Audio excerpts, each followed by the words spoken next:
I'm Lottie Grace. A while ago, I decided to get back to basics, take a piece of raw land, and build a simple off grid life from the ground up with a lot of motivation, determination, and inspiration from my great grandmother.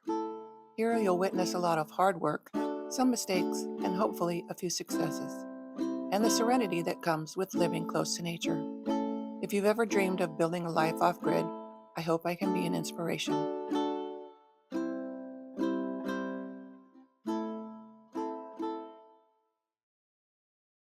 Now that you've found your property, what's next? So you want to live off grid.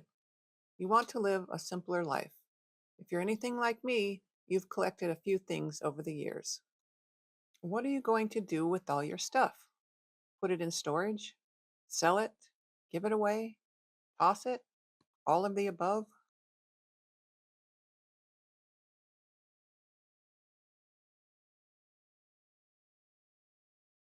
So now you've gotten rid of all your worldly possessions. When you first move to your property, you will be living in a tent, or if you have a camper, van, or box truck, that will be your home for many months until you get your permanent home built. Imagine what that looks like. If you get a tent, make it a nice one, like a walled tent that you can put a wood stove inside.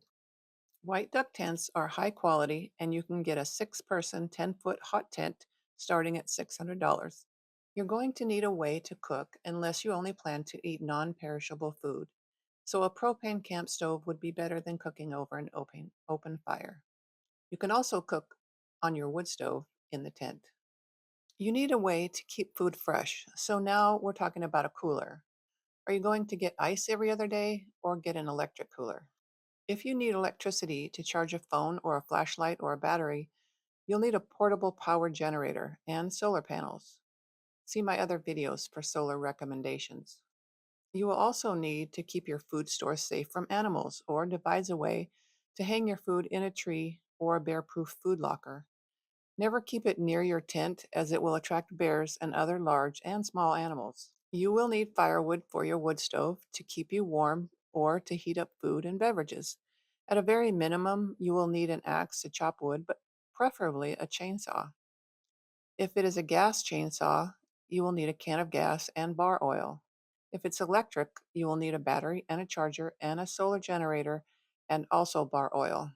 If you have a chainsaw, you will need safety equipment for everyone, eye and ear protection, plus a hard hat and a face shield for people using the saw and near the tree cutting. Also gloves, chaps, and a file for sharpening, and probably wedges. Don't forget a lighter and bear spray, and a first aid kit, and garbage bags. Take sleeping bags and cots if you don't want to sleep on the ground. This is just the first day. So you survived your first night in the wilderness. You get out of your toasty warm sleeping bag and you want some coffee. First, you need to build a fire in the wood stove. Hopefully, you thought ahead and brought some wood into the tent so you have it handy. Otherwise, you have to go out in the snow and chop kindling in your jammies. Okay, so you got the fire going and now you want some coffee. You're going to need a percolator or a kettle to boil water. I hope you remembered to bring the coffee and the filters. If you're feeling a little anxious at this point, go camping for a week to get a feel for how it will really be, or watch a movie called Into the Wild. Now, if you have a camper that has a propane stove, fridge, heater, etc., you're all set. You can't run stuff off the battery forever because it will drain very quickly.